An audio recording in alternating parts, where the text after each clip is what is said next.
todos, somos Alejandra Lorenzo, Mónica Sallarés, Eduardo Sánchez, Enrique Martí Sánchez, y este es el estudio de la refrigeración de la cámara de combustión interior del motor cohete L5B que hemos realizado para la asignatura de combustión y propulsión de cohetes. Lo hemos estructurado siguiendo primero un estudio de la combustión de los gases internos de la tobera, luego hemos tratado el fluido refrigerante que circula a través de la tobera, la transferencia de calor entre las paredes, luego mostramos el esquema de resolución y por último comentaremos los resultados que hemos obtenido. En el estudio de este motor nos encontramos que es un motor que utiliza como combustible hidrógeno líquido y como oxidante el oxígeno líquido. Esto nos lleva a una reacción en que se generan 9 productos de reacción que hemos considerado, que son oxígeno, hidrógeno, hidrógeno diatómico, oxígeno diatómico, hidróxido agua y peróxido de hidrógeno. La refrigeración de la tobera y de la cámara de combustión se realiza con el propio hidrógeno del combustible. Para la discretización y generación de la geometría se ha dividido la geometría en 5 partes. En primer lugar tenemos la cámara de combustión, la cual es un cilindro. A continuación, mediante la fórmula de Witoszynski que podemos ver debajo de la imagen, hemos realizado el segundo tramo. El tercer tramo consta de una semicircunferencia hasta la garganta de la tobera. A continuación hay otra semicircunferencia hasta la parte parabólica. Y por último tenemos la aproximación de una parabólica RAO que nos da el final de la tobera. Como podemos observar, esta imagen corresponde a un esquema del modelo de discretización utilizado para el análisis de transferencia de calor en la tobera. Se diferencian claramente dos tipos de nodos. Los rojos corresponden a las paredes exteriores e interiores que nos servirán como conducto del refrigerante. Para el análisis de estos nodos se ha utilizado un análisis de conducción con algoritmo de resolución tipo TDMA. Por último, los nodos azules corresponden a los del fluido. Para analizar estos nodos se ha utilizado un análisis de convección forzada en el interior de un conducto y se ha utilizado un algoritmo de resolución tipo step by step que explicaremos a continuación. Bueno, para el análisis del fluido refrigerante hemos utilizado 4 ecuaciones para calcular las propiedades del fluido en cada nodo.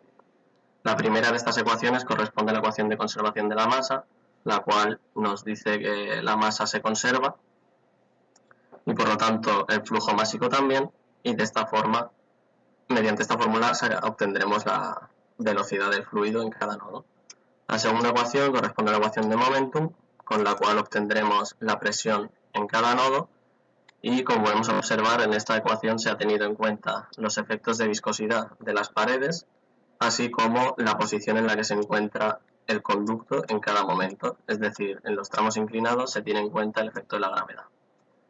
La tercera ecuación corresponde a la ecuación de la energía, en la cual se realiza un balance de energías, con la cual se obtiene la temperatura en cada nodo, y por último tenemos la ecuación de la densidad, que es una que nos dependerá de la temperatura y la presión que tenga cada nodo.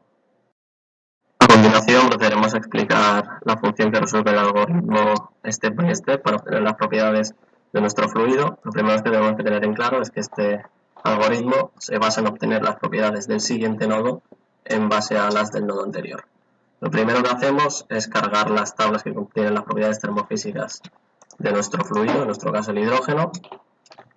A continuación pasamos las temperaturas a grados centígrados, ya que estas tablas funcionan en base a grados centígrados y queremos evitar problemas de compatibilidad.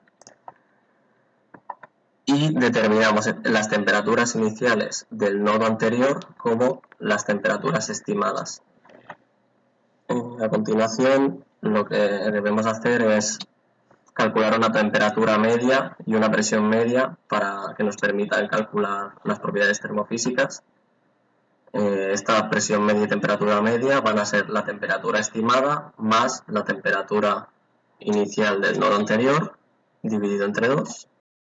Una vez conocidas estas propiedades, utilizamos la ecuación 1, conservación de la masa, para calcular la velocidad del nodo. Antes de utilizar las ecuaciones 2 y 3, es necesario conocer los valores del coeficiente de transferencia de calor por convección y del factor de fricción. Para el cálculo del primero nos hemos basado en unas tablas proporcionadas por el Departamento de Transferencia de Calor de la UPC, teniendo en cuenta que estamos tratando con convección forzada en el interior de un conducto formado por placas paralelas a diferente temperatura. El factor de fricción se ha considerado un conducto formado por dos anillos concéntricos. Una vez conocidas estos coeficientes, ya podemos utilizar las ecuaciones 2 y 3 para calcular los nuevos valores de presión y temperatura. Finalmente, calculamos una nueva densidad con estos nuevos datos. Para evaluar la transferencia de calor entre las paredes, hemos empleado primero la ecuación de equilibrio de flujo de calores. Una vez analizados los calores físicamente, para la resolución se ha empleado un algoritmo de resolución TDMA, que se va a explicar a continuación, mediante la resolución de la tercera ecuación. La función en MATLAB discrete-metal nos resuelve la transferencia de calor en ambas paredes. Para ello, primero se han calculado los radios partiendo de la función de geometría cargada en el programa principal y a continuación las superficies. Más adelante hemos calculado los coeficientes AE, AP, BP y AW, que son los que acompañan los diferentes vectores de la temperatura. Por último, se va a pasar a explicar el esquema de resolución llevado a cabo. Primero se cargan los datos calculados en la función geometría. Se pasan a calcular las superficies y volúmenes iniciales necesarios. Seguidamente se estima el valor inicial, que es de temperatura ambiente, ya que se aproxima que en la primera iteración la tobera está apagada. Se pasa a calcular los datos del fluido refrigerante mediante el step by step y después se resuelve el sólido con TDMA. Y por último se compara que las superficies calculadas y las estimadas hasta que converjan. En esta gráfica podemos observar la influencia del uso del hidrógeno como refrigerante. Como podemos observar, la temperatura interior es de 750 kelvins aproximadamente en el nodo 0, mientras que la temperatura exterior presenta un valor casi 200 kelvins inferior gracias al uso del refrigerante. En esta otra gráfica vemos la tendencia de las temperaturas a medida que avanzan las iteraciones. Su comportamiento es el esperado, pero al tener las superficies muy grandes, la velocidad es menor y el refrigerante absorbe casi instantáneamente la temperatura de las paredes. Esto se puede ver en los últimos puntos, donde cae la temperatura bruscamente, hecho que corresponde a la entrada del refrigerante en la mitad de la tobera a la temperatura de 32 kelvins. En primer lugar, se ha observado una discrepancia entre los resultados teóricos y los obtenidos. Hemos visto cómo las temperaturas del fluido se salían del rango de temperaturas que admitía INIST, lo cual iba un poco en contra de lo que se observaba en la teoría, que era que no llegaríamos a superar dichas temperaturas. También concluimos que se necesita un estudio más detallado de la geometría, ya que en este caso hemos hecho algunas consideraciones iniciales que pueden haber llevado a las discrepancias. La temperatura inicial de las paredes se consideró la temperatura ambiente 288 kelvins, 15 grados centígrados. Las condiciones de entrada del fluido refrigerante se han tomado las que se indicaban en la teoría para el motor LE5B. Por último, la geometría que se ha utilizado era la óptima para los reactivos utilizados, la cual difiere ligeramente de la geometría del LE5B, ya que tampoco se disponía de todos los datos respecto a este motor.